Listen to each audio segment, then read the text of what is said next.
Good morning. I'd like to welcome everybody to the Meriwether County Board of Commissioners, March 13th, 2024, 9:00 a.m. meetings.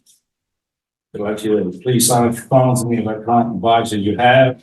And at this time, we'll stand for invocation. Mr. Booth. Please, Father, we ask your blessings over this gathering of men and women, community leaders, residents, staff. We ask for your wisdom, your guidance, and to help us choose and make the right decisions for the people here in Meriwether County. In Jesus' name we pray. Amen. Amen. I pledge allegiance to the flag of the United States of America and to the republic for which stands one nation under God, indivisible, with liberty and justice for all.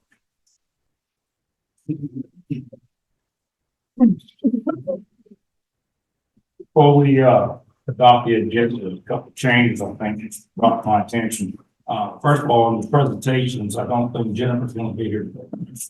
I think we're going to just do another date, so we'll remove that. And Mr. Blue, do you want to do yours on the presentation or just when you speak? Just when I speak, yes, sir. All right, fine. So there will be no presentations. Was there any other changes to the? Oh, yes, sir. We had a couple of last minute additions. The recreation GRPA matter. And the Blue, did you want to do the covered bridge report as its own item? Yes, sir. Both of those will both be under unfinished business. Finished business? Which one we're adding to that? The recreation GRPA and the covered bridge report, both of them. Recreation is one. Yes, sir. Yeah.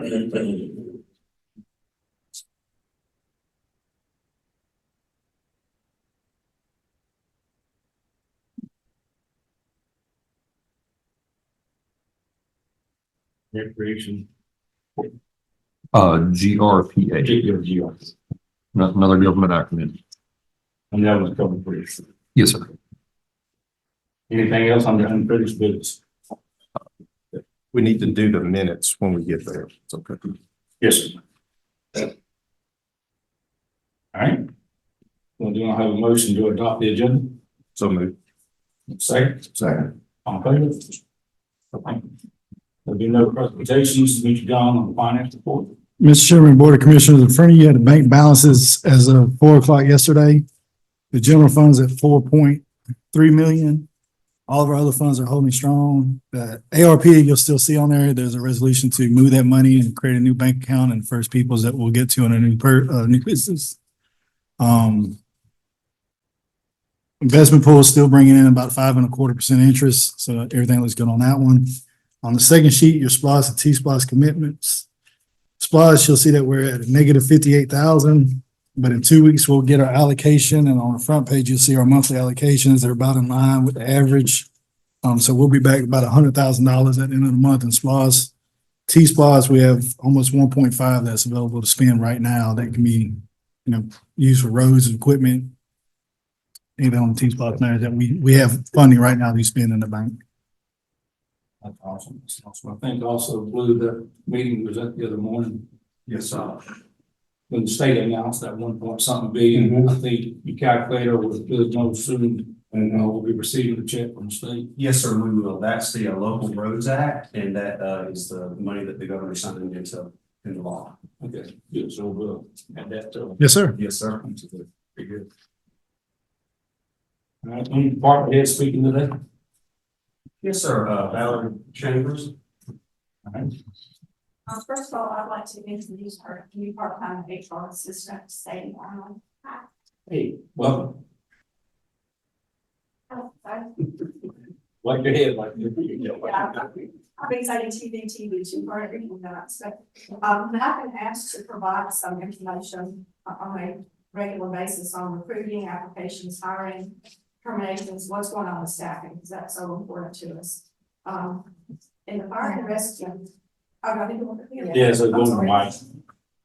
Okay, in the fire and rescue office, public safety, we currently have 18 openings, and that's 9 paramedics / firefighters, 2 lieutenants, 1 captain, and 6 other full-time employees, whatever combination we could get as far as their qualifications. I'm reporting from February 1st through March the 11th in today's numbers.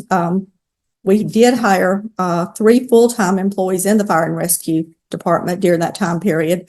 We hired 1 recruit firefighter EMT, 1 EMTB, and 1 firefighter. So that's 3 full-time that we've hired in the fire and rescue office. We've hired 4 part-time in the fire and rescue office, and that's the breakdown for that would be 2 EMTBs, 1 firefighter EMTA, and 1 EMTA, just an EMTA instead of a firefighter / EMTA. We have also lost 3 full-time employees, and all these were non-voluntary. We've lost 2 recruits and we've lost 1 EMTA.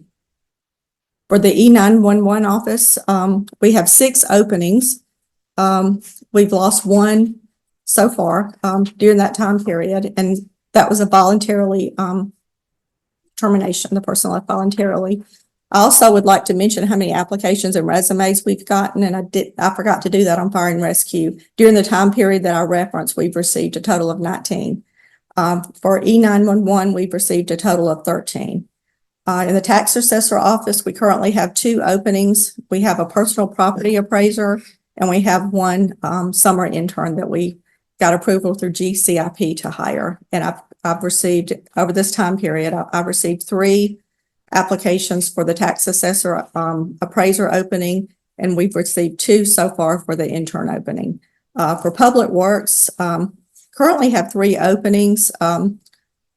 The public works director position is still available, and we need 2 laborer employees. With that being said, when I checked with John on the budget, currently we have 33 budgeted positions for public works. And at the moment, 34 of those are actually filled. So we have been able to hire up some as far as getting a few beyond what we needed. We have hired 2 full-time employees in public works during this time period. We've hired 1 building maintenance tech, and we've hired 1 equipment operator. We have lost 2 full-time employees. We've lost 2 laborers during the time period I've referenced. 1 left voluntarily and the other left non-voluntarily. And we've received 15 resumes or applications during this time period for public works. Thank you. Thank you. The other part is right along. Under citizen comments, we're going to have 3 of them, and so I got to read this off before you have to come up with. Speakers must contact the county clerk on or before the dates and times listed below in order to be placed on the agenda to speak. Speakers must provide their name, address, and the topic they wish to discuss. For the second Wednesday of the month, 9:00 a.m. meeting, speakers must email or call before 5 p.m. on the day before the scheduled meeting. For the fourth Tuesday of the month, 6 p.m. meeting, speakers must email or call before 5 p.m. on the day of the scheduled meeting. Speakers must direct their remarks to the board, not to individual commissioners or to the audience. Personal disagreements with individual commissioners or county employees are not a matter of public concern, and personal attacks will not be tolerated. Speakers will be allowed 3 minutes to speak on their chosen topics as they relate to the matter pertinent to the jurisdiction of the Board of Commissioners. No question will be asked by any of the commissioners during citizen comments. Outbursts from the audience will not be tolerated. Common courtesy and civility are expected at all times during the meeting. No speaker will be permitted to speak more than 3 minutes or more than once unless the board votes to suspend this rule. First one to speak this morning is Ms. Sue Ann Reed. You'll come up, please. Good morning, Good morning. everyone. My name is Sue Ann Reed, and I reside at 3398 Mount Piggy Road in Greenville, Georgia.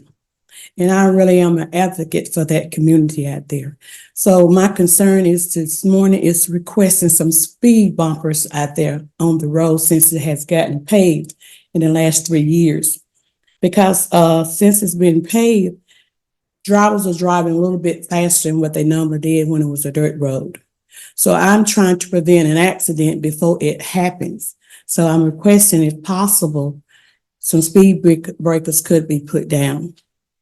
And also, the road been paved about 3 years now.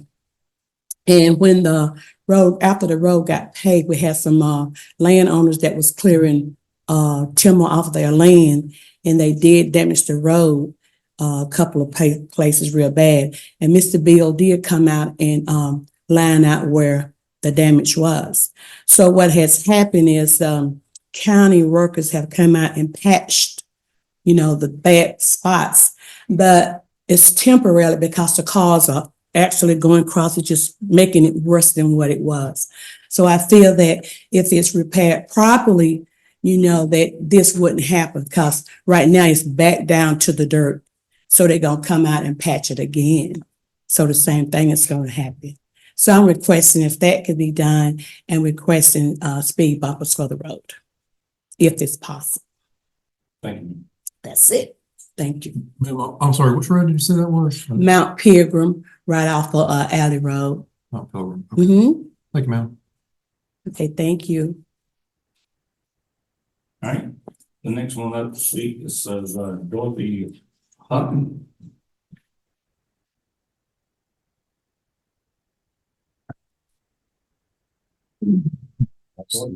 I don't see her. Okay. All right. And then Alberto Harbenson. With what action? I know it's hard to. I didn't want to read it all. Good morning. Apologies. My name is Alberto Huarache. Y'all can call me Albert. Anyway, I reside at 1273 Malcolm Road here in Gay, Georgia. The purpose of me being here today is because of Caldwell Road and Malcolm Road. That's the area. Anyway, I know I'm gonna say some things that you guys can't help me out with, but the school bus does not want to travel down that road, pick up my children to go to school because the road conditions. And I'm trying to get in the school board meeting for that. But anyway, the new owner, the area where they mainly talking about there's water ponding across that whole road. And apparently there's a law that doesn't allow school buses to drive down the road when there's water. Okay, they can't provide me a copy of that law or nothing like that, but anyway, they're not coming down to pick up my children, so they're missing on their education because of these road conditions. The new owner over there, he blocked what was a natural valley where the water used to go out, so he made those road conditions even worse. Further down the road, down in the curve on the 1600 block of Caldwell Road, there's the tree line right along the side of you got 6-inch diameter trees that are growing right in the ditch. Okay, it makes it hard for vehicles going to see both directions. There's been 2 near misses with the school bus. Okay, I mean, and that's another issue there. But that's probably why some of your equipment is getting damaged. You're trying to cut trees down or whatever. They say they maintain that every 2 years. A 6-inch diameter tree takes more than 2 years to grow. I got photos, I got videos, I got cameras. Whatever you need from me, I can provide you with that. I can tell you how many times you guys, Meriwether's been out there. I can tell you how many times Meriwether County Sheriff Department has been down there. Okay, so according to my records, I've paid over $108,000 already in just in property taxes, county roads, school taxes, and all that. I want my fair share. Okay, so we need to do something about that road. And my kids are not going to school because of that. And this year alone, they have missed out maybe 11 days. I'm not too accurate on that one, but it's somewhere around there. Down Malcolm Road, there's a couple of signs that say no through trucks. I called Department of Transportation. They told me that those signs were not installed by them. And they're not per specification. So somebody else went and put those signs in there. And my neighbors down the street, they don't allow no vehicles to go down that road because supposedly they maintain that road. I pay taxes, I got every right to use that road. Okay? So if I need to construct something in my property, I'm gonna bring trucks down that road. The road, the word through does not mean halfway down the road.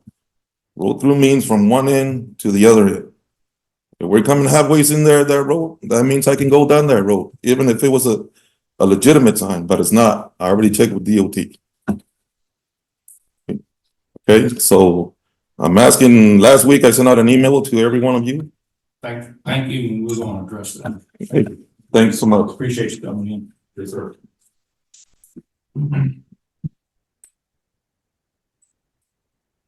Last minute comments, sign up, sign up. Thank you. All right, we're going into the minutes. I think there's some changes that need to be made before we adopt the minutes. Approve the minutes. The work session, yeah, we can do the first. We'll adjust it to the work session, so we can review it and. Oh, yeah. On the first one.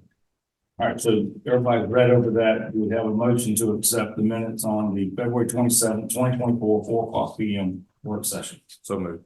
Second. Second. All in favor? Thank you. Now, on the regular meeting, 6:00 p.m. meeting, before we accept the minutes, I think somebody said those amendments or something. Under new business, right above, report from county administrator on that page. The conversation that night took place where there were two options. And option one is the one that we were talking about, but the motion did say that we would move the ARPA funds to the general fund, and we were all in favor. But it should have read that option one would be the one to track funds and spending from this account in our software.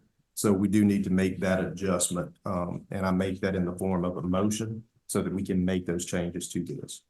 You got a motion, the change, you got a second? Second. All in favor? And that would need to be changed. All right. And that's all I have. Was there anything else in the minutes that somebody may have noticed? If not, do I have a motion to accept the minutes for the 6:00 p.m. February 27th meeting? So moved. Second, Very good. all in favor? Thank you. There's no public hearing. So we'll go right into appointments. First one is the planning commission to fill an unexpected term that will end on 1/5/2025, District 4. Right? Oh. I need to make a motion to table this. Okay. Do I have a second? Second. All in favor? Then take. Under unfinished business, we added in there, first one unfinished business is recreation, GRPA. Yes, sir. Mr. Theron was, heading up that one.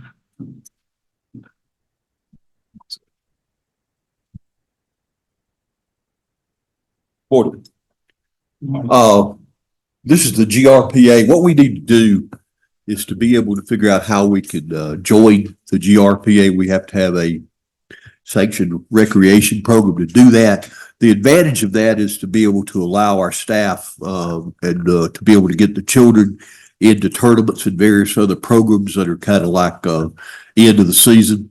And so we need to really try to get Mr. Carter registered for the GRPA. In the past, we've used, we had the other relationship and we used that membership to get in, but we're really going to need to have that in place where we could play those games. We looked at a resolution and we don't have it here today.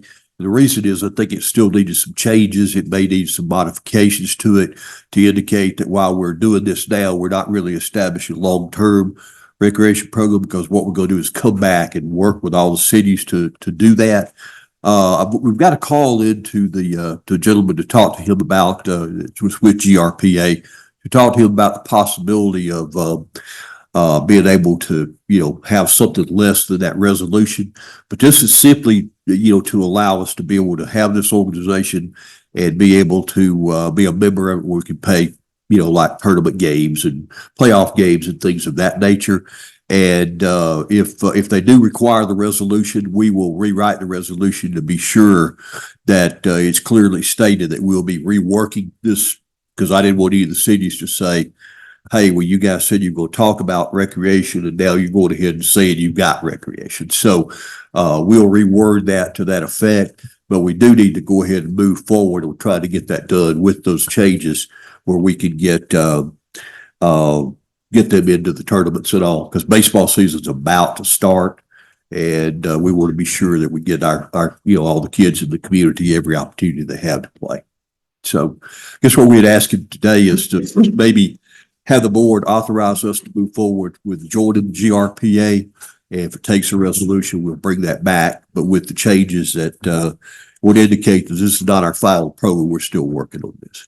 So And that's the ones that came out, I think, a week ago. met with Randy, looked at our facility and stuff, was very impressed. They said Right. they actually have a little paradise at the Lake Meriwether for future ball field. Right, They were yeah. very impressed. They said, y'all have more than some of the big recreation departments have to offer right here in Marietta County. Yeah. And that was nice to hear that. And I think that's when they were requesting this resolution thing. Right.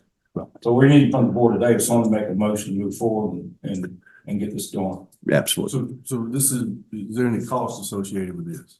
There'll be a small membership cost, but it's not a whole lot of anything. And it's a good program because everybody, from around the state, is involved in it, all the recreation programs, and so they get a lot of benefits out of it. The membership is very small. I don't have those numbers, but I can get them for you.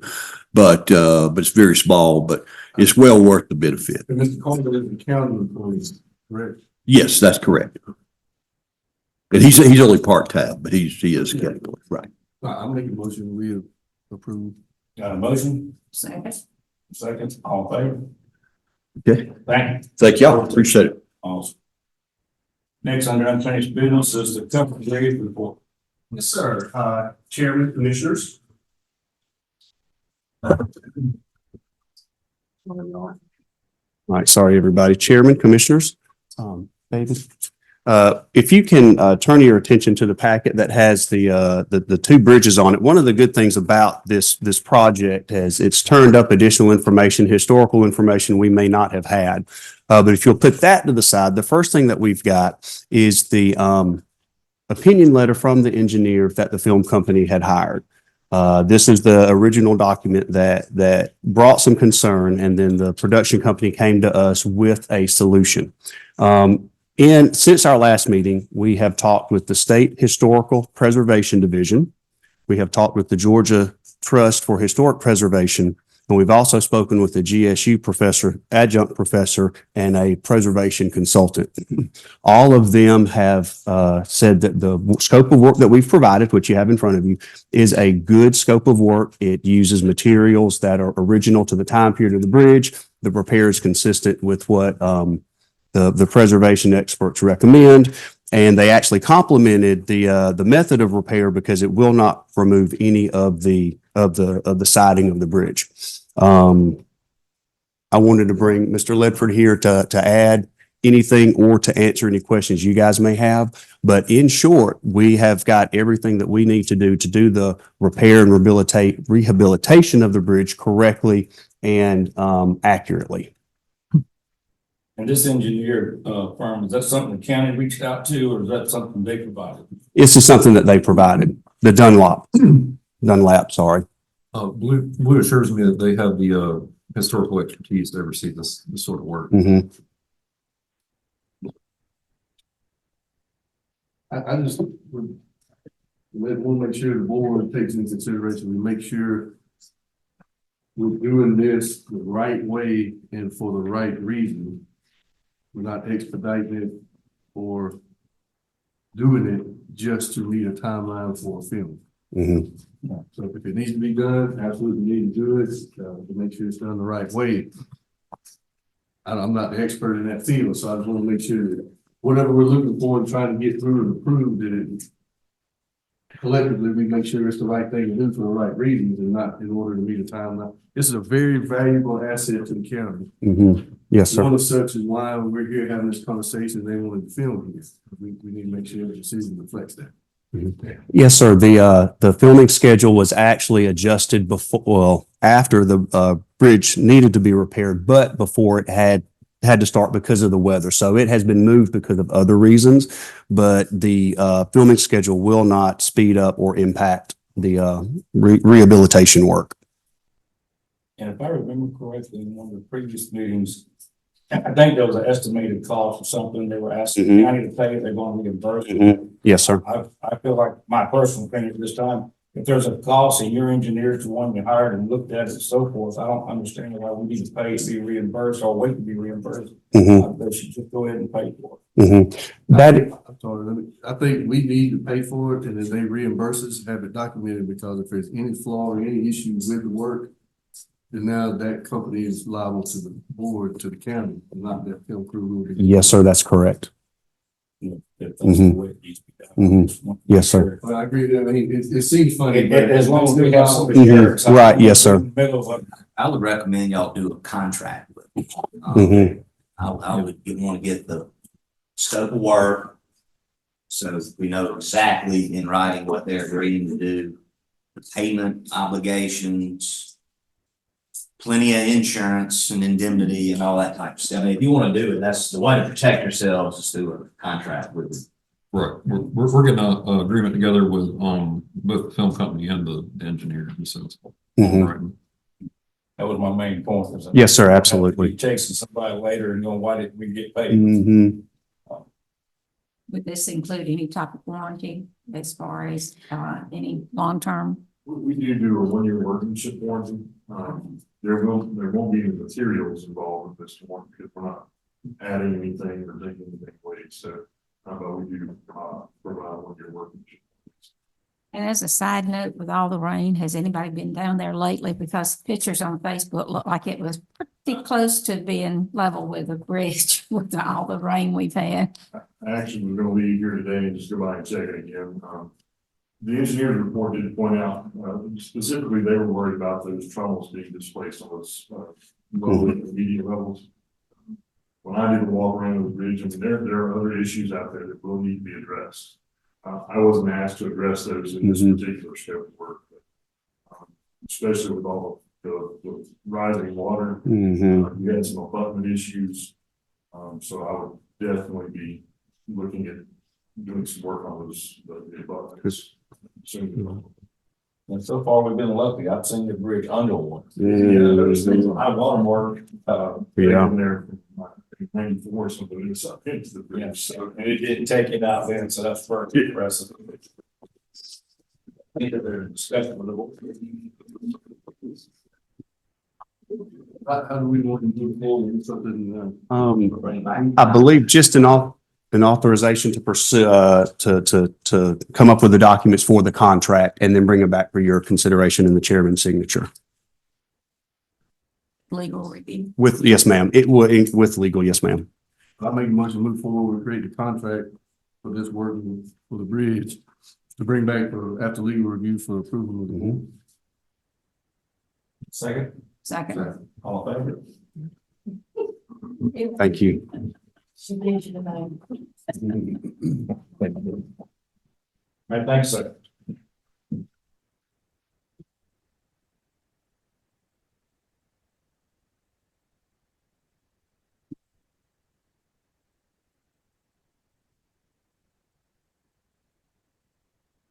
We're running into new business. Number one, intergovernmental agreement to conduct the 2024 municipal special election for the city of Lucas. Yes, sir. This is, just putting in place where, Ms. Threadgill can perform the, election for the cities. The cost doesn't have a hard cost on it. It's in your packet if you, want to look directly at it, but under number 2, it describes, essentially that we will be paid for the cost. And that's probably advantageous for us. There's not a hard number on it because as much as we like to think we can figure out exact costs, sometimes things just happen that you don't expect. As long as the city's paying for it. Yes, sir. Make sure they do. Yes, sir. Miss Patty, go ahead. It would be, that's okay. My suggestion is since we have a countywide election, it's just we charge a fee for that.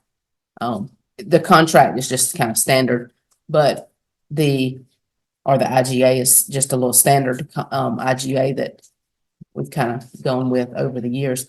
But since everything is in place, all I have to do is add something to the ballot. I think we just add a fee for that, really. That's what we've done in the past, because the county has a state, federal, and local elections at that point, so. You don't got to call in the extra poll workers. No. Nothing extra, so, yeah.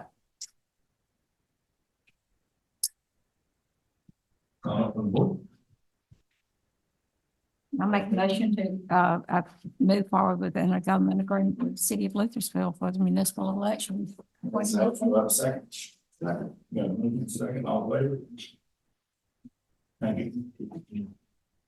To request to move forward with the RFP for road patch and road spray patch and complete the bid process in 60 days.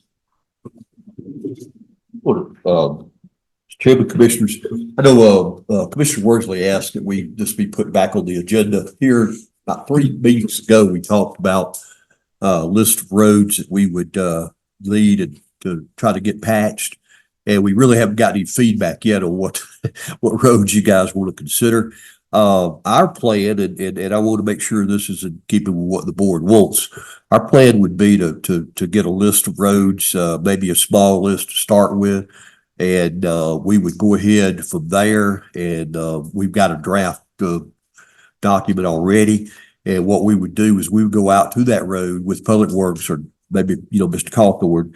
We would review the condition of the road, what potholes need to be, estimate the quantities on that, put that back into the documents and send it out for bid. We would make it a simpler process, probably wouldn't include a bid bond or anything like that with it. And we'd send it out and put it on the website and see who responds. And then, of course, we could put in there that to have that done over in a certain period of time, once the notice to proceed is done. But we want to make sure that's what you guys want to do with it. That's the best way to get some competitive bids there, would be to do it that way. But there's other desires or whatever. I know there are companies that just, do that kind of work.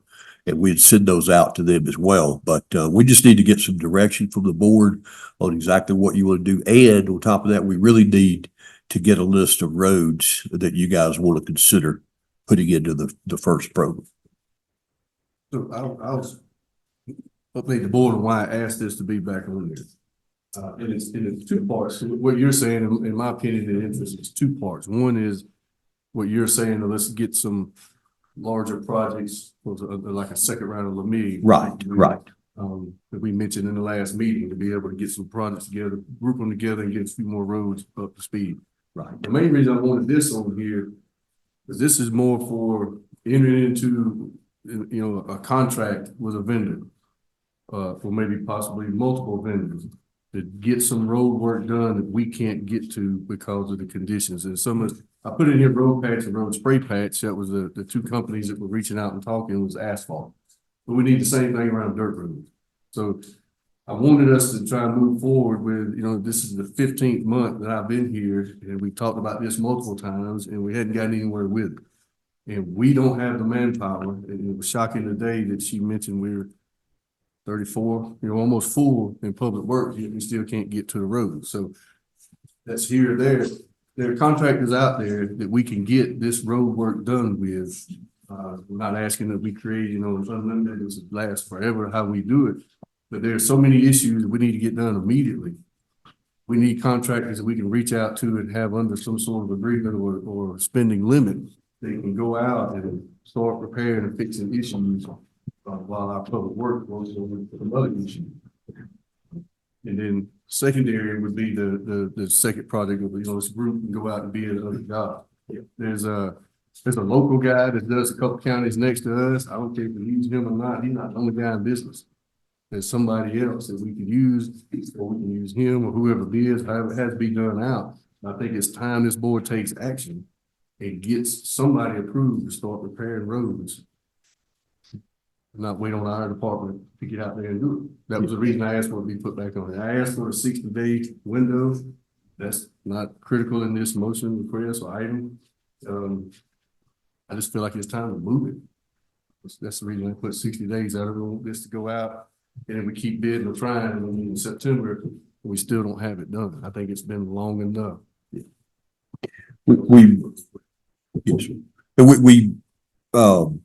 We need to try to develop somewhere where we can kind of determine what the quantities might be. Otherwise, we're up, and I'm not saying they wouldn't treat us very fair, but we're up to the kind of the mercy of the person if they just go out and do the work. Say, here's how much it is. So we need to come up with some form of I don't know, square yard price or something that we'll know that's in there where we can kind of monitor it and control it. And that would be my only concern, would be sure that we have. One pothole per mile on Yeah. the road, 50 per mile on another road. That's right. You gotta be careful how you negotiate. Absolutely. That's right. Yeah, Just the reason I wanted it brought back on here was to get this discussion going again, and it's time that we do something. I couldn't agree with you more. 100%, you're absolutely right. I'm concerned with the road the whole time too. And I'm very supportive of this. What's sad about it though is we're gonna hire vendors, which I think we should, because that's the only way we're gonna get it done. Yeah. But we're gonna hire a vendor to come in, companies, and he's gonna pay his guys $20 to $25 an hour, and he's gonna make a profit. right. But yet we can't up the pay scale to get qualified guys in our department. And Yeah. just hire them full time Right. to take care of holes. So Yeah. I like you said, this would be unlimited. Right. But it would get us caught up and get us ahead on the game. Yeah. And then finally focus on that as a board in the future, but that's just a businessman. Yeah. Board is. Well, one of the things that your comment about the employees is right. One of your things though that the private contractor has an advantage over us is when the bad weather comes in this winter, they don't have to work these guys. We still got to get them here every Right, day. exactly. So it's a real benefit for them to work with us. But yeah, it's hard right now to find, skilled labor. Yeah, But, contractor's not knocking the help off, he's paying.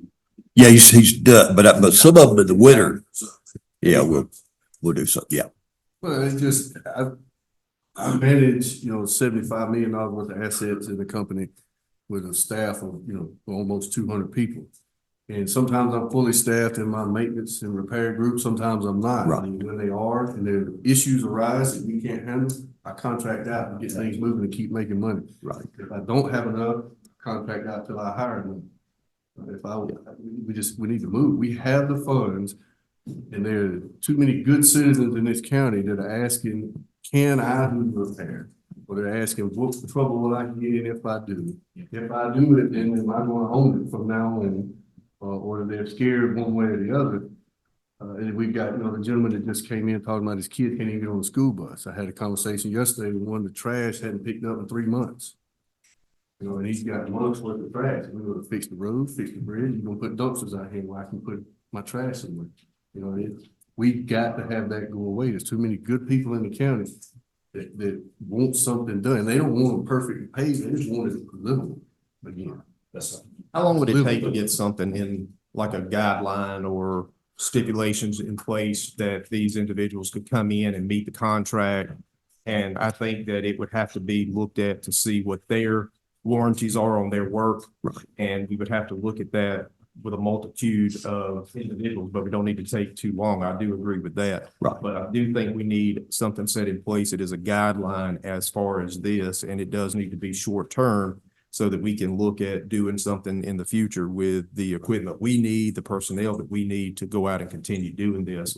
But we have to have something in place, guidelines to protect the citizens. Yes, absolutely. And I would suggest that what we do is we do a relatively small project, up front, and then take a look at the results, see how we like that. And if it works out well, to answer your question on that, we could have that for y'all at the next meeting. And, if you have, certain streets you like, or we could choose some streets, whatever y'all want to do. And what I'll try to do is put together just something where we'll have, we'll have it where they can either verify the quantities. Like, for example, we're doing the rock work now. We get a ticket on the rocks that are delivered there. So we, so either me or Bill Cawthorn can go back, check off on the rock that's delivered. So we know this load of rock went there. And then we see the price, so we know what we've got there. That'd be a way we could do it. I just want to be sure that we're just not leaving it up to somebody to determine, well, this is gonna, I'm gonna charge you guys X for this and Y for this. We just need some kind of basis to quantify that. I'd like to make a motion that we approve and move forward on. Excuse me, I just want to throw something out now. The one thing that I would be concerned about is the time that the staff is spending to put contracts out. And then when the contracts come back in and they're higher than what we anticipate, that we don't move forward. Right. Now, we still have the same situation up there on Ellis Road. You got 47 houses on Ellis Road. And there again, you still got problems with Ellis Road.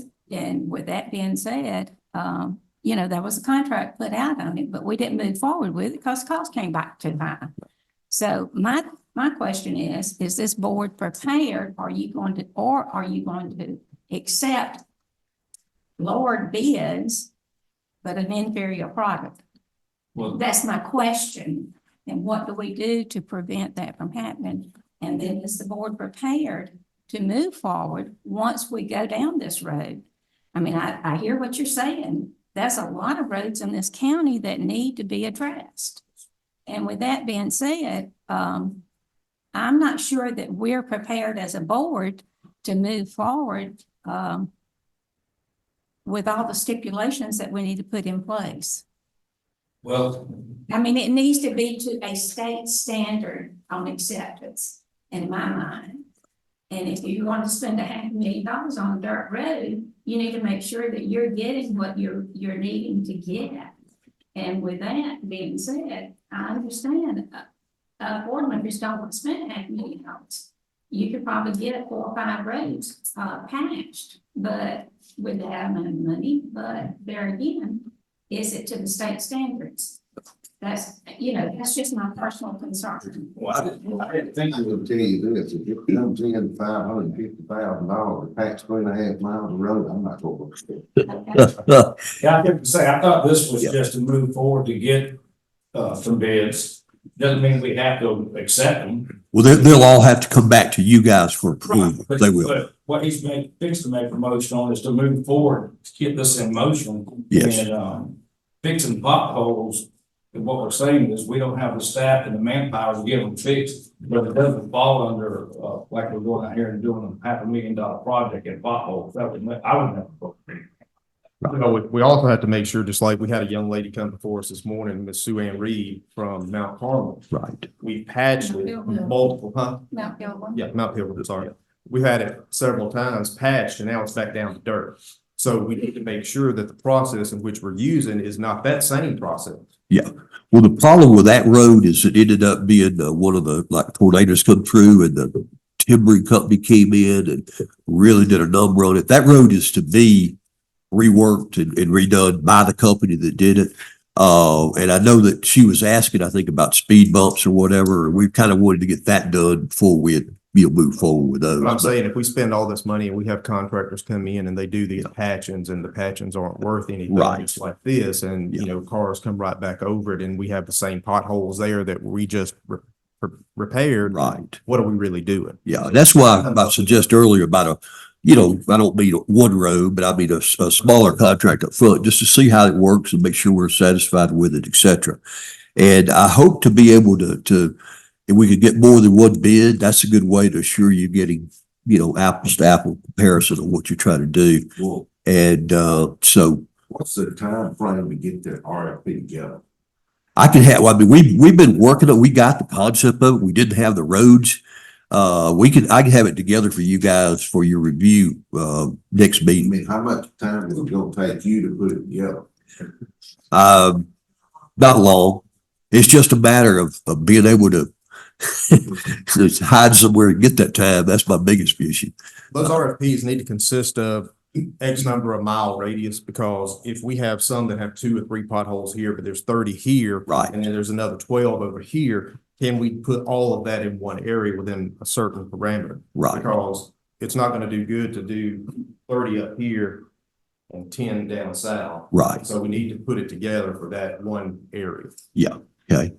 So that was part of the recommendation is that we have to trust staff that they're going to only put out for quote state approved work. And the vendors, if they don't quote work that's state approved, they won't present that quote to us. Right. And if we trust the road report and condition report the staff's already created, then the roads that we go after with the approval started with worst conditions, both safety wise and condition of roads going down that list, not just different roads here and there in the county. One of the things that and you're right, one of the things we also want to do is, I think we're going to have an opportunity to have some more funding this year to be able to create basically a second LeBig. And we want to be sure that we don't go out and just patch those roads we're about to fix with the LeBig either. So we'll take those roads off And while some of them people may say, well, why did y'all patch that road?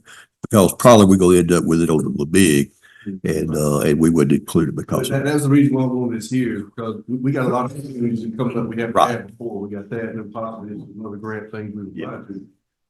I don't see why we can't move forward with this type project.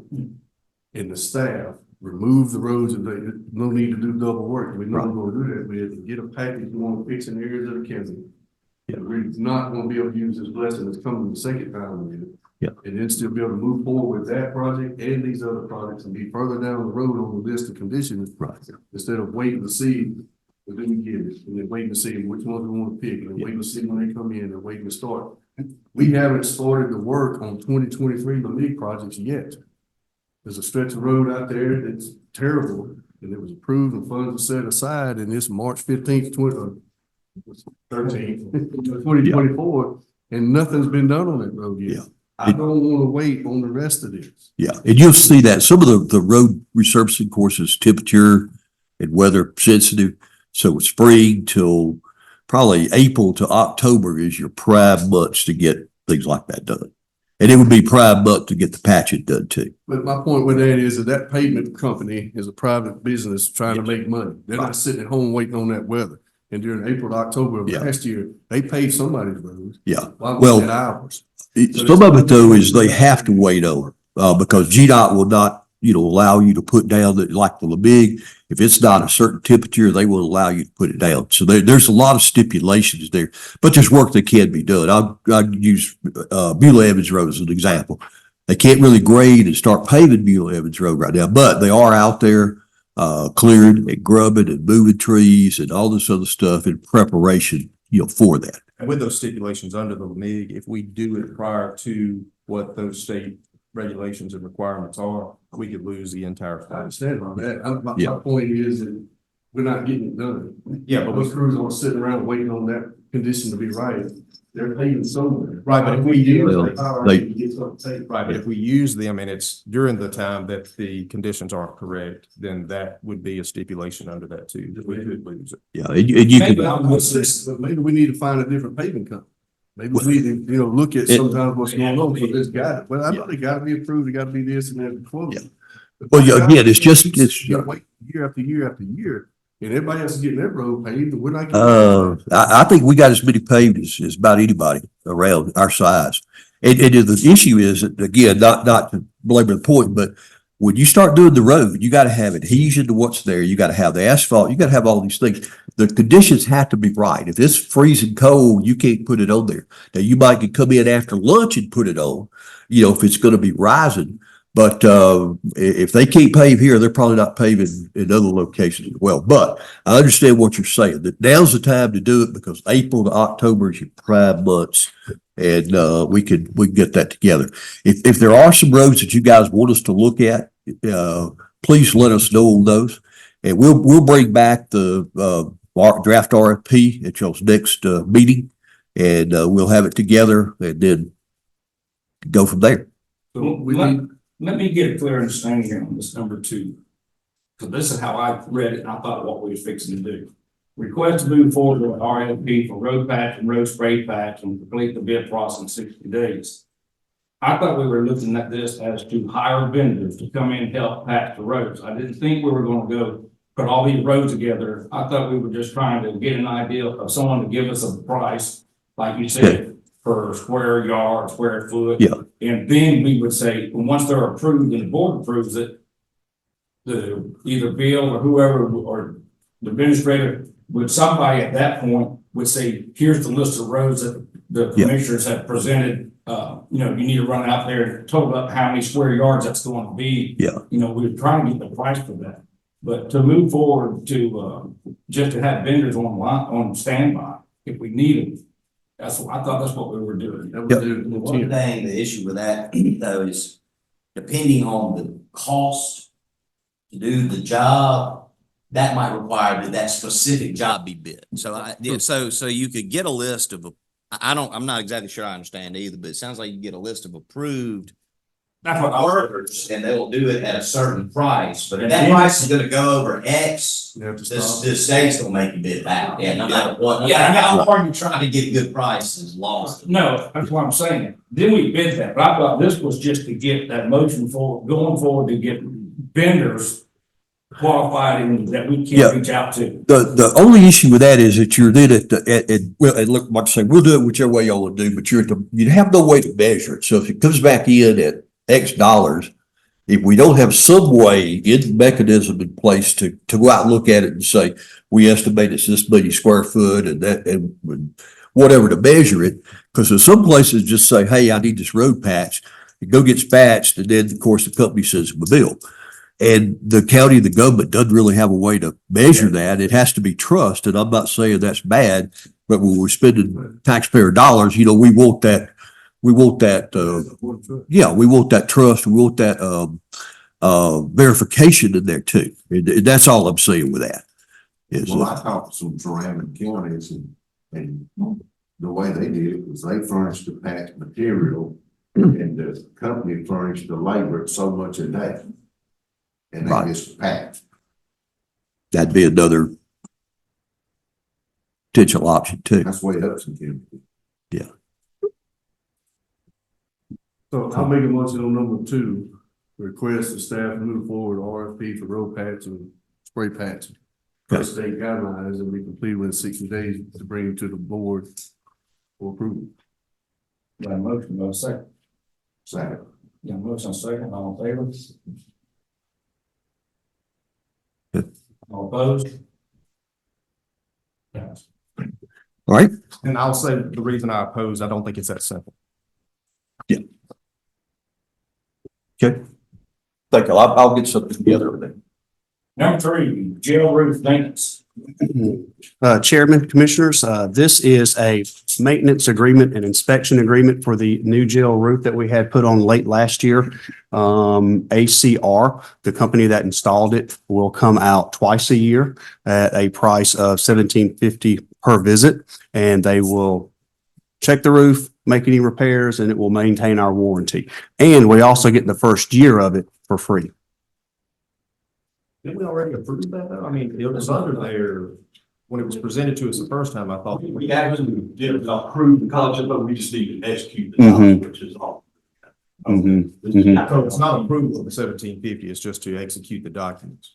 Yeah, you guys have already included that. We've already said we wanted to, do that when we did the roof. This is just documentation coming back to get that.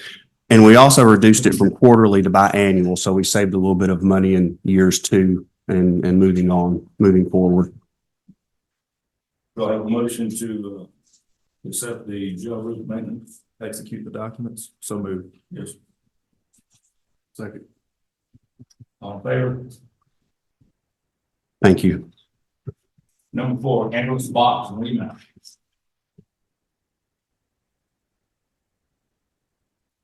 Reason I keep coming up is the things that I was working on before current staff got here. But,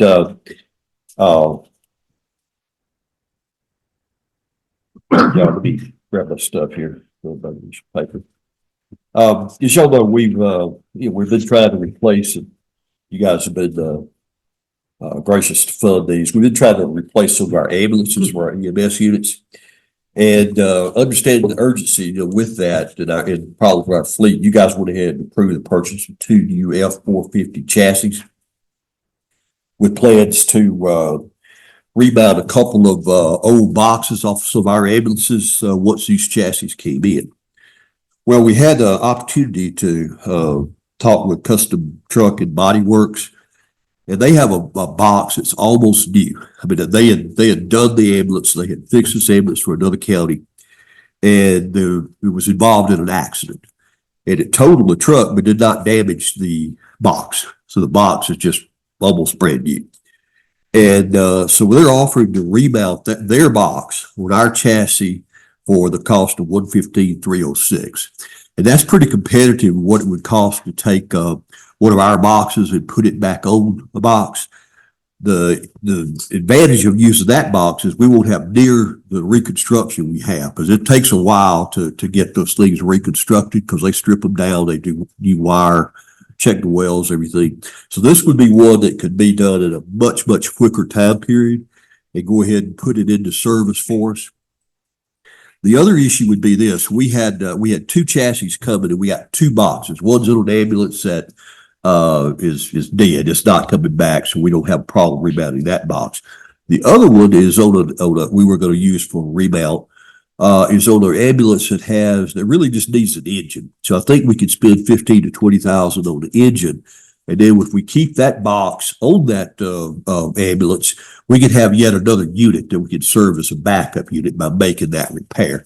So we haven't, in essence, stripped that ambulance by taking that box off and putting it on another one. We can leave it on that ambulance and still have that as potential backup. And so consider this, I talked with everyone, and we were ready to try to move forward with this. I think it's a good deal. I think it's a situation where it's a great price. It allows us also to expedite that ambulance and get it back on the road as well. So, we're recommending, and I talked to everyone, and they seem to be fine with it that I heard back from. We need to go ahead and move forward with getting this unit, because I've talked to the chief, and I think Commissioner Collins has actually viewed it, and I've seen it before too, because I saw it one time we were down there, and it's a brand new box. What are these additional options below that cost? And Sorry. there's additional options below, Yeah, let me see. like the lettering, striker. All of that was included on the standard conversion here. All of that was. That's not additional things we have to purchase. No, all the stuff behind that. Yeah, that's stuff that we did. Now, there was one thing that we needed. It was Where it says option, under the 115,000, it looks like everything additional brush guard, things like Oh, that's that. options that they gonna add to it. Yeah, they'll add to What does that. that cost addition? Same price. Yeah, That's the option with that price. Brush guard, that's the way I took it. yeah. That's what he explained. Yeah. Maybe they'll add options included. Yeah, this was all pricey.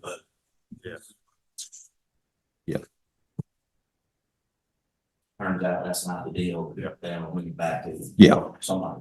I just did one additional $15,000 in option. Right, yeah, Because I talked to Jimmy Gill, he said that he was gonna pay us a fellow like truck, so, and that's on here.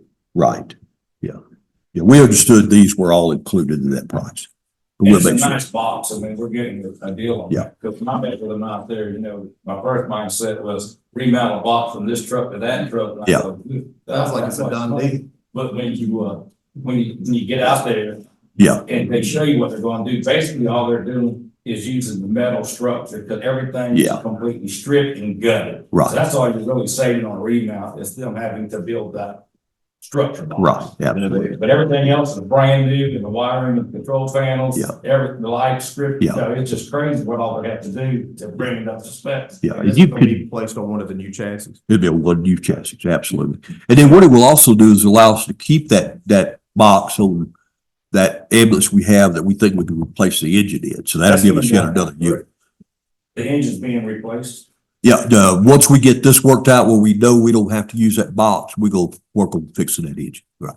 Because right now, see, we would have to take that unit out of service to use that box to mount on one of the two chassis we got.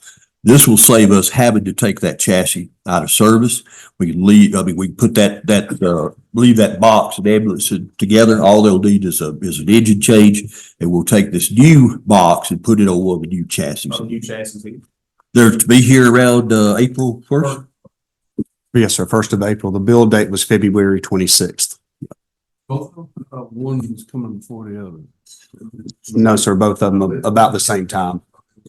What we will do is put together an RFP for the other one. We'll put together an RFP for the other one. It's going to be a rebound. But this was an opportunity to have find a box and purchase a box that's basically ready to go. But regardless of what we do on the F-450, Brian, you said it's options, but I know there is an option, and you gotta pay it. It's what is it, $10,000 to put that that lift, suspension on the 450 to where to let it down because it's too high. right, You know, so, but even both of the new chassis are gonna require that. Yeah, that's In standard. addition to this. Right. So it'd be like 115 plus 10,000, Yeah. 125 plus the 62,000 for the chassis. right. And you'll end up with that with, whichever one you use with the 450. You need that 450 for the hauling capability and stability, but it does raise the height, so that's why you really need that, need to kind of lower it down to help, access it for the patient. So what is staff's recommendation on this? We recommend we move forward and get this, box and then go ahead and as soon as the, chassis here, we'll have it, mounted and, put it back in service. And then what we'll do with the other, chassis, when it gets here, we'll be, using one of our boxes and refurbishing it to put on that new Well, chassis. when we agreed to purchase these two chassis at the 61,000+ each, it wasn't stated that there was a $10,000 in options to have a system that would lower. So we haven't approved that as of yet. That's gonna need to be included, but we can't include it without, unless it's a specific amount. We can't go by a guess of what it may be. So we did We'll, decide to move forward with two chassis, but we Yeah. didn't know the additional 10,000 in options. Yeah, and I don't think we did either till we looked at it, but I tell you what we do, we will, if we could just go forth with getting the box and getting it started, we'll bring all that back just to what we do.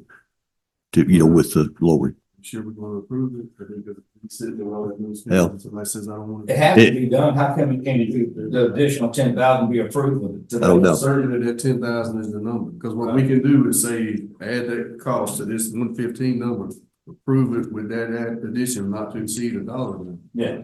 And when we do that, and that quote of 10,000 is not accurate, then we're left holding. Yeah, and I don't know whether this is something that, has to be added or it's a convenience to add it. I don't know. I can check that out and see. I do know that if we don't pick up this box, he's got a lot of folks waiting on it.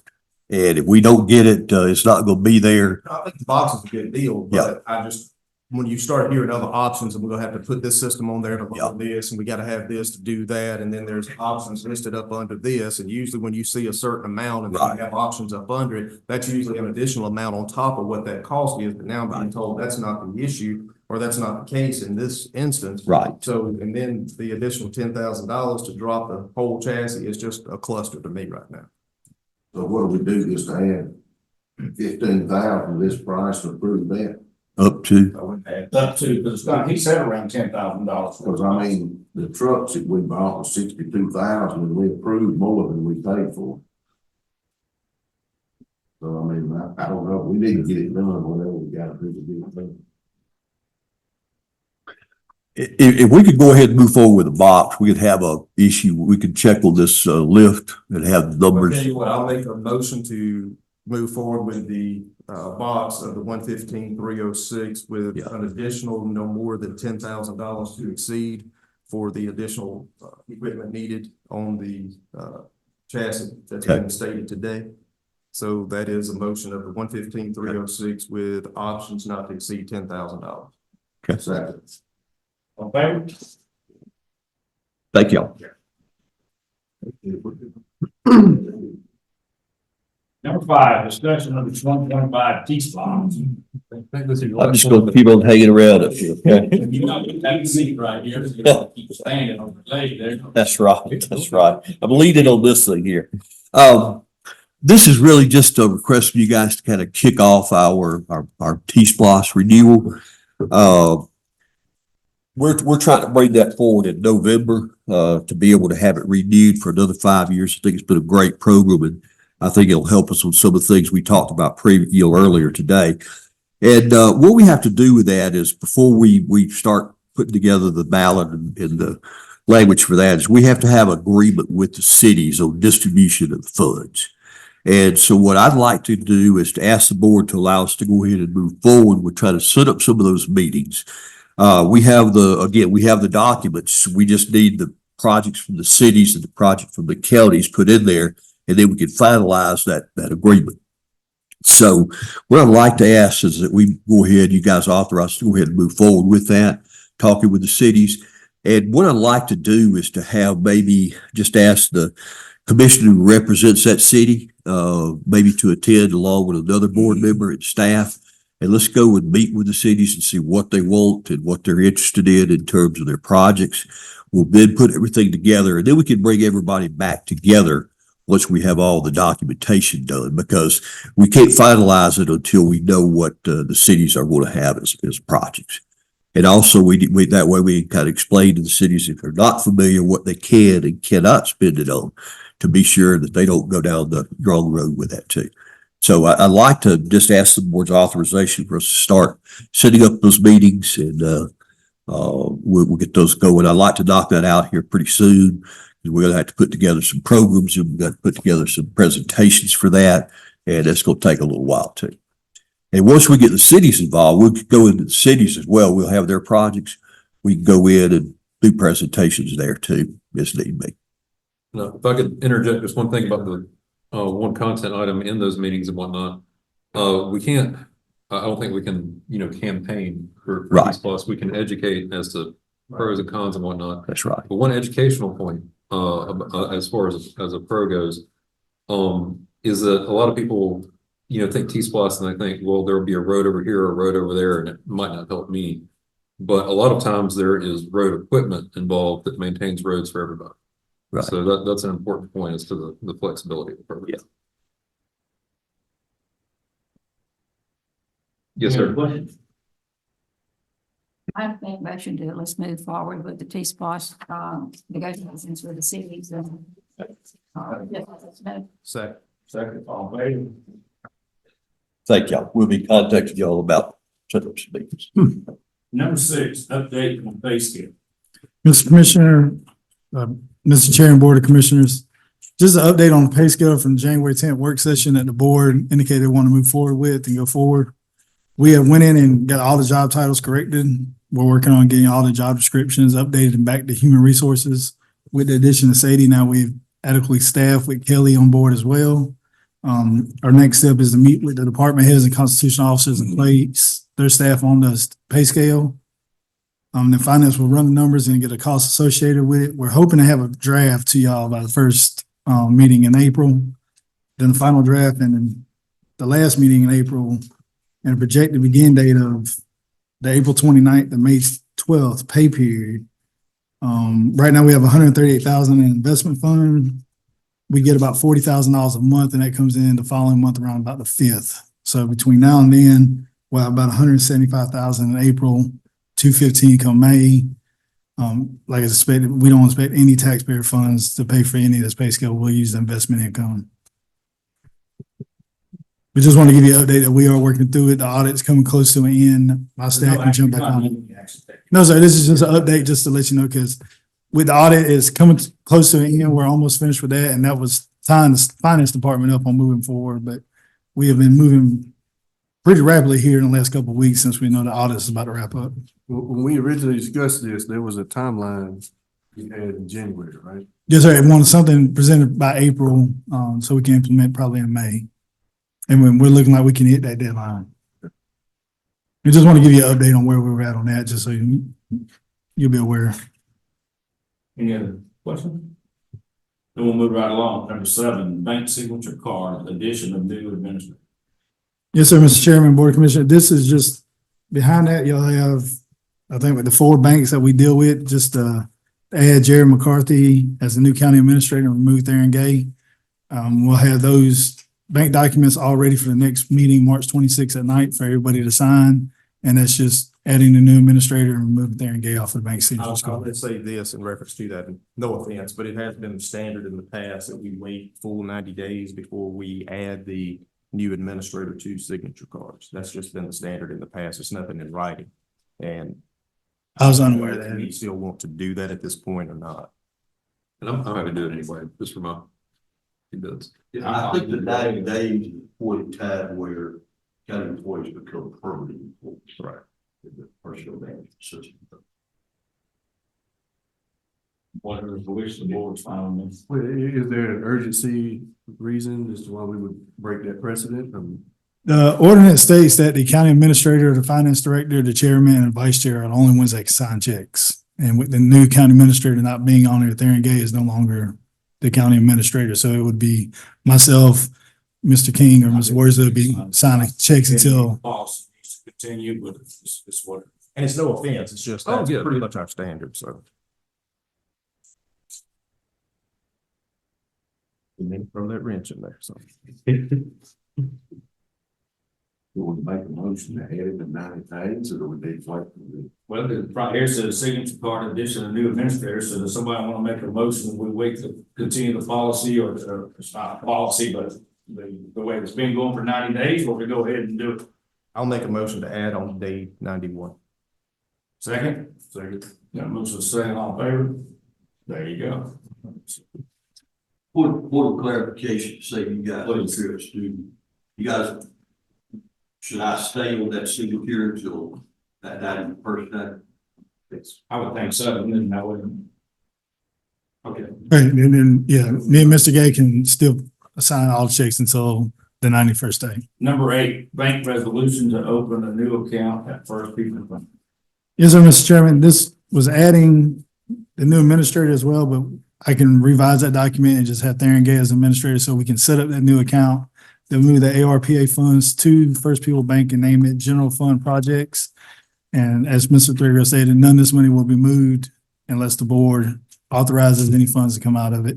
And the only thing that I may ask to do is that we create a new resolution for the investment pool to place this money in the investment pool until the board decides how to spend it. We gain 5% interest off of it.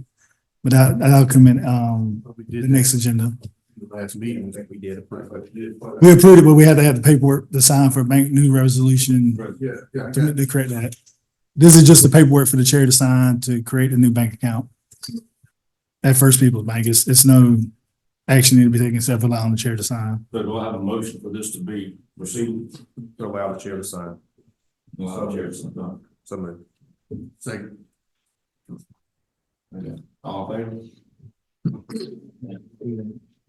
All right, we're right along, just a report from the county administrator. Yes, sir. They here. What is Well, that's. Yes, sir. Yes, sir.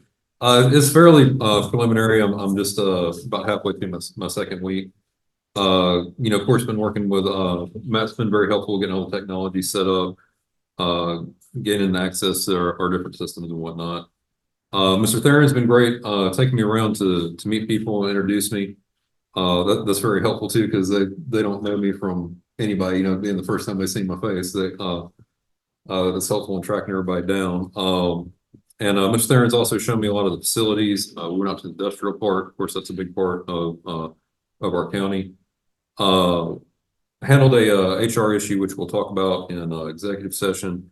Been trying to get into what I call our core documents, like our comp plan and service delivery, and some of our personnel policies and whatnot. To understand the vision and the policy of the county and how we operate. Also attended 2 water and sewer meetings and a economic development meeting. We actually went out and viewed Caldwell Road that the man brought up a while ago, and kind of started talking about that a little bit. I didn't want to interject because I don't think we had a final decision on that. And was working with this or credit Ms. Valerie for doing the work there, working on filling out our organizational chart. That's just something that's helpful, especially for new employees, but also for existing employees to see the chain of command and whatnot. And I know sometimes too, a few of the grant sources make you include an organizational chart when you apply. So it's just something good, to have on hand and ready to go. So that's basically been the first week and a half, and just getting up to speed on everything. And just want to say too, the staff has been great. They're very proactive. They communicate well, and they're easy to work with. So very happy to be here. May I ask something? Yes, ma'am. I just like to give credit to Jake Holloway for the org chart instead of me. Okay. Yes, ma'am. Anything? You do? That's it. Blue. Yes, sir. In your package, you will have some updates on some utility work that has been done and is being done. The first item is Georgia Transmission has a preliminary study to put a additional transmission line across sorry, running north-south. They will be sending out additional information about that in the near future. Just wanted to put that on your radar so that you guys had it. The next item is a request for feedback from DOT. They're going to be looking at, the bridge on 85 to elevate it up over the railroad. And then the other DOT notification is a scoping study for improvements along 109 from 41 all the way into Pike County. So if there's just information gathering sessions, they're looking for local knowledge, local feedback. And when we get more concrete information, we look forward to bringing it to you. The other thing that I'd like to add in. One question about the Georgia transmission. Sure. Yes, sir. So the land, they're going to run this transmission line through, what is there to the county? I will. Private landowners do. It's private landowners and, they don't have to go out and negotiate all that. There'll be a lot that goes in. This is their preliminary concept. There'll be a lot of work that goes into it between now and the time it's completed. And I do believe, Nathan, I'm not positive, but do they have power of eminent domain? I thought they did. Yes, so they have the power of eminent domain. So if they can't reach an agreement with the landowner, then they can exercise. I mean, they still got to pay in fair market value. Right. They can take it. Yeah. Somebody bringing that up and saying. Yeah. It's not, Right. y'all don't, unfortunately, y'all have Yeah. no say. That's The right. Legislature gave them the power. Yeah. Yeah. Didn't they have a meeting here They had, they had an open house here. Yeah, they did. Pretty good crowd. No, sir, the weather, they only had maybe one or two visitors. And also to note, that is for a different project that is taking place in the industrial park. Yeah, So it's that not. project's a short it's really one of those, if you got to put one in, you're going to get the less issues with it because it's right by the interstate. Right. To industrial. This other's going to go through people's backyards and woods and whatever. And, but That's my entire district. Yeah. I'm probably gonna get phone calls. you probably wouldn't. Yeah. Well, you see that Dresden thing up there at the top where they were doing Dresden, they were doing I can't remember what it was, a turbine or pressure or something or other. We had a lot of issues in Coweta with that. You know, Oakley got it done, but they were concerned with noise and everything else. But really from y'all's perspective, we could sympathize with them, but I don't think there's a whole lot else we could do with it other than just understand they have power of eminent domain to take it and do what they want to do. Any county property that it may traverse, they have to do the same deal with the county. Right. They can't take it. That's right. Yeah. So that, again, that's going to be a long time out. Yeah. 2025 is the projected start date. Anything else? Yes, sir. In your package, you have a final copy of the FY24 raise grant that we submitted on February 28th. We got it in before 5 o'clock, well before it was due. We hope to hear back by early July on if we have it.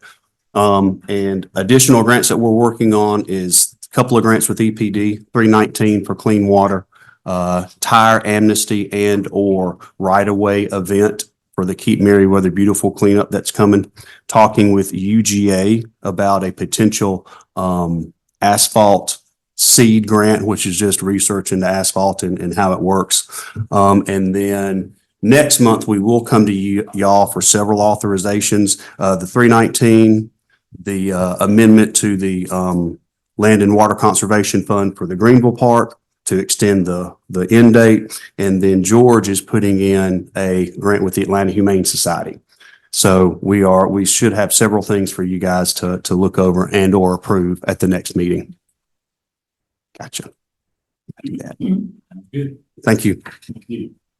Chairman, if I could just add one thing. Oh, yeah.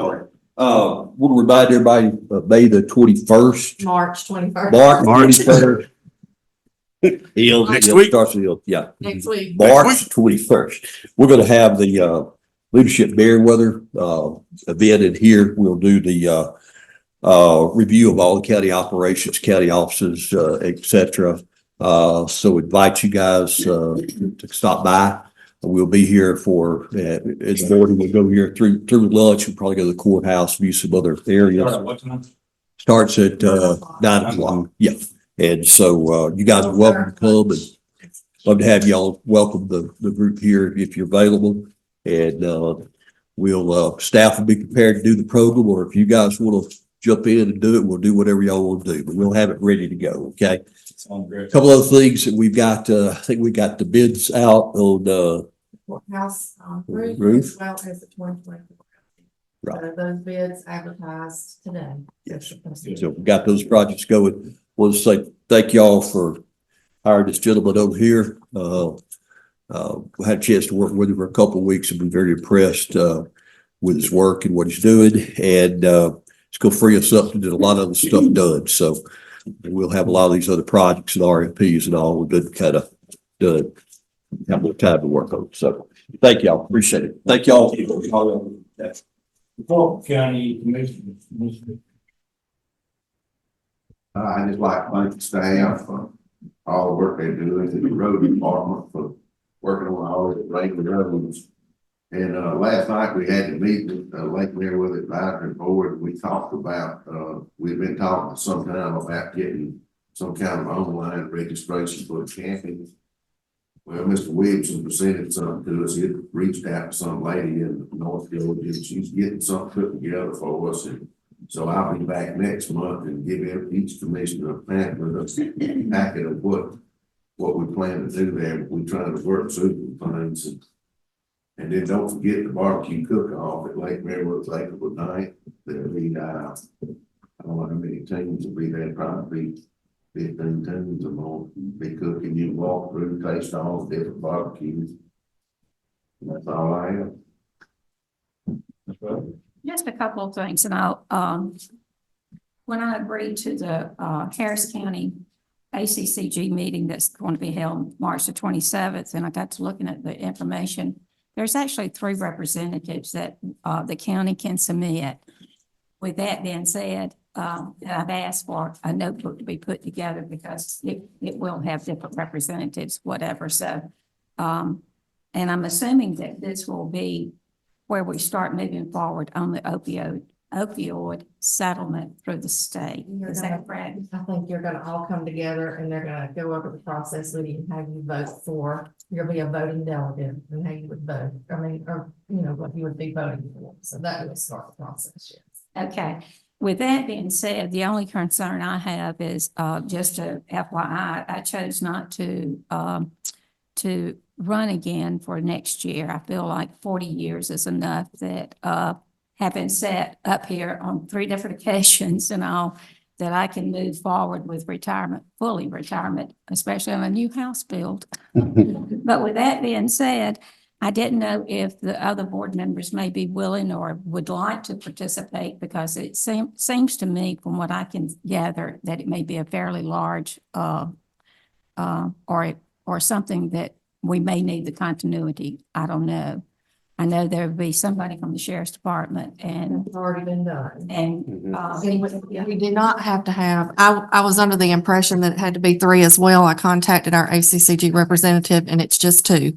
We're good with who we have, but if we are gonna change, we need to do it and I need to get that to them today. And I don't mind, and maybe we need legal on this. Do you think it's okay for me? You think it'll be settled this year is the thing? I have no idea. This is one of those things I just want to make sure. And they can point, yeah, this happens in government. Okay. Boards change. I just want to make sure on all of that, so. We'll take care of it. And with that being said, and the other thing that I found very interesting, there again, it's GDOT, and when they reached out for the stakeholder engagement study, whether this is coming back around or not, I believe it was 15 or 16. I don't remember if you were at the meeting or not, but we met over in Thomaston on East-West corridor or whatever. But it seems to me that the state route study from 41 to 18 in Pike County, and it would impact Woodbury and Greenville. And I have asked to participate on that simply because I live on a main thoroughfare there in Greenville, and whether or not we go with a bypass around Greenville or Woodbury, you know, I think this is long-term. And with that being said, I think it's something to stay attuned to. And with that, I have asked to be, kept informed on that as well. With that, I believe that's it for me. So. Just thank everyone for the work they're doing and welcome aboard. I sent out several texts and emails over the last few weeks to the staff, with a lot of positive feedback on some work's being done, and mixed in there was some negative. I like this and that, I see this, but at least they were getting feedback. Customers, citizens are happy with what's going on in the county in some areas on some things. So I'm trying to share that as much as I get it. I do have a question about logging bonds. The company goes in to log and then they have to issue a bond, right, in case they damage the road and comes back. And then this lady mentioned that the logging company, damaged the road, and then we're out there trying to repair it. Did we get that bond? Did we use it to repair it properly, or did we just? Yeah, here's the thing, Sadie here, she could talk probably better than I can to this. The forestry associations and the foresters of Georgia are a powerful lobbying group. They have managed through the years to do a lot of things of even from reducing their taxes at the expense of other people voting for it because they thought it was going to look like the moon. That's what they were told, would cut all timber in the state. They were going to do that. Anyway, through the years, I say that they have been able to get their tonnage of their trucks up. They can haul larger loads on your county roads than anybody else can. And they've got this bond thing where, yes, we can bond them, but all they got to have is a $5,000 bond. And if they got 4 or 5 projects going, they still just have to have one bond. $5,000 will not fix hardly anything they tear up. It's set by statute, and it used to be higher. Yes. The legislature lowered. Right. Imagine that. And they used, they used our timber ordinance that we had done here as the model ordinance. And they wanted it to be less restricted. They really wanted to have where you can't say anything to us, we'll do whatever. And we said that can't be. And so we've tried to put in where they got to have routes of where they're going to take it. They got to take it to the nearest road, all these other things, but you have to stay on top of it. Yeah. And then we do get rid with the road department when we see some damage. But with all that being said, that they lowered it, it's 5,000, and 5,000 won't fix it. How many times have you all used that? We used it one time, I know. I say we used it. We didn't use it, but they paid for the repairs. They paid for the repair. Yeah. And if that bond pays out this time and then 3 weeks later it pays out again, it pays out one time. One time, how often? But $5,000. Once, $5,000 total. That's all the legislature will let go. It's all this bond. Indefinitely or for that one project? For that one project. So if they're logging 100 acres on. Yeah. Now you only have to have that one, one time they had to have a bond for each project. They had one going north, south, whatever. Now they only got to have one. One bond on file, period. One bond on file. Per company. Yeah. You log in 6 places. It doesn't matter. You mess up 6 codes and it costs you 100,000, but you've only got 5,000 in your. But it's 5,000 for how many projects? It's Any. usually how. Yeah, but my question is something's not right because if he's got a $5,000 bond and he tears up this road in Second County and uses that bond, it pays 5,000. Yes, All right, well, what does he do when he goes to troop 2 months later? Well, I think that's post one in troop. That's Well, what if he comes back to Manchester in Meriwether 2 months later? I think 2 months later, he has to get another one. Yeah. I think if they're doing 10 Would have to jobs at repost once, it. 10 different locations. That's my point. If he keeps using that bond over and over and over, he gets to where he can't get a bond. One bond, one bond. Then he can't do business. One bond a year. So a lot of them loggers will pay it out of pocket to avoid using the bond. They will. That's why I was asking. But you got to have proof that they tore the road up. You can't just go down there because the road's tore up and say, well, you tore up my road, you hauling loss out. Yeah. So Cassandra is taking another step. So she's going out when they get the timber permit now, taking pictures of the road, the driveway. And then when they leave, If there's a complaint, she goes out there, she's got documentation that they did tear. Yeah, that's how you do it. It's just generally the bond's not enough to fix the road. It's Right.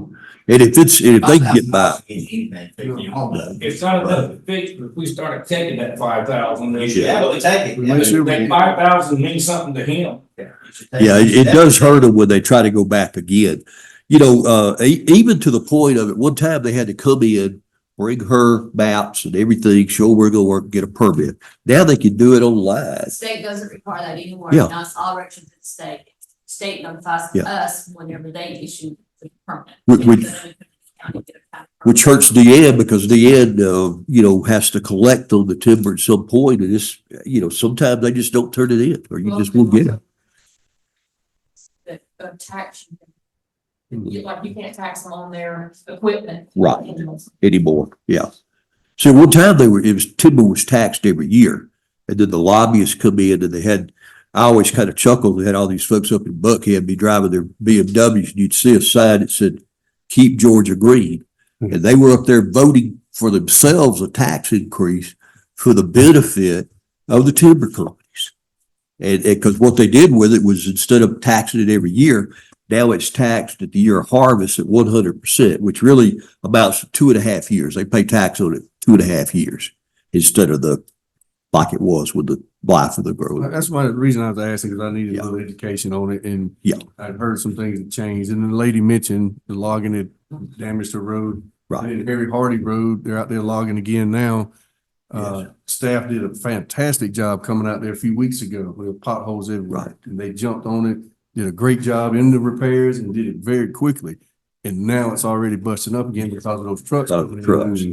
Yeah. But last session, the legislature approved their load. Yeah. Yeah. So Heavier load. Call the legislature. Yeah, they include this in our grant request then, that, you know, all of this information that they do. Right. You need to give the grant because you screwed us over on this. And Cassandra and her staff have done a good job of tracking, keeping up with it, taking that photograph in the beginning, because that's important. So, My code officer's been Yeah. really on top of the timbers, especially now with all the wet that we've had, because it really does seem to make a big difference coming off the road and onto the dirt. And we've been keeping Mr. Bill and Mr. Aaron informed with pictures and things going on as well. We're making them spread the gravel out better. Right. But we are still. we require a certain length and width of gravel. Hopefully what you do is you knock some of the mud off before it gets out of the paved roads. But it's a chore. It is. It kind of, every time we turn, it gets watered down even more. But one thing we can afford is that money. Right, we We can. can't get no more than that 5, and we can't stop them going up and down the roads. But if they start getting too much mud in the road, Yeah. I've seen them have water tank trucks there. Yep. And wash those tires off before they get out on the road. If we start enforcing. We have been doing that, and we have been actually, we issued stop work orders recently on some of the couple of sites until they got better gravel and until they, removed the mud. We're also State highways is totally different. It's on the state highway, state, your DOT is one to enforce that, but we have actually been having DOT on that aspect. We stop work order, they don't like, they'll get out and do something if you make them stop. So that's a good tool we do have. Correct me if I'm wrong, but I think too, if they pull any equipment out onto the road that isn't street legal, like, something with tread or something like that, rather than tires, it can do a lot of extra additional damage to the road. I think that's citable as well. If we can catch them. Yeah, that's the hard part. We're also working with Georgia Forestry to make sure they're putting in the best management practices and using forestry to help inspect and enforce as well where it's appropriate. And I should have mentioned that earlier, and you kind of touched on that, Mr. Adam, but when we're thinking about our LMIG projects and things like that, I mean, we have the conditions of the roads now, but roads that might have, timber on them in the future, they're going to be susceptible to going downhill pretty fast as well. That was all I had. Thank you. I didn't mean to turn into that, but thank you. Randy stepped out to, your District 4.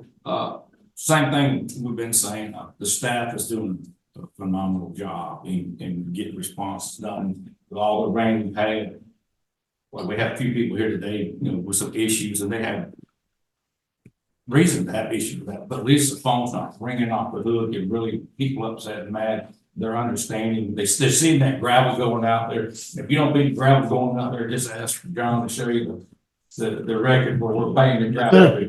Gravel is hitting Meriwether County roads more than it ever has, so that's great. In my district over there, Tower House Brewery and the fairgrounds over there, June the 22nd, they're gonna be having their first, that's what their goal was to do. All day country music festival, Diamond Rio, Alabama, Marshall Tucker. It's an all day event. It's gonna be huge. I think 3,000 tickets have been sold so far.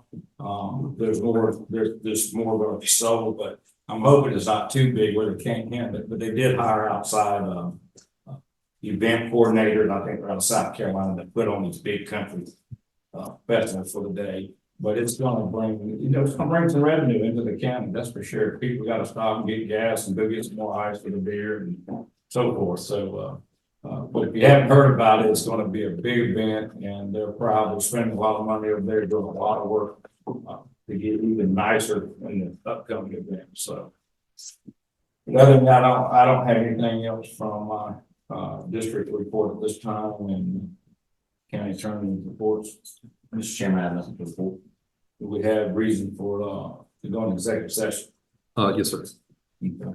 For Well, several things. We have about, litigation personnel. oh, I'm sorry, personnel, and if you have any litigation updates or anything. You just do it just in case. So just do personnel and litigation, since there's any other. Real estate. Okay. That sounds good. All right, well, if that's the case, then we have a motion to go into executive session. Make a motion to go into executive session for real estate litigation and personnel. A second. All approved. All right, we are going into executive session at 10:36.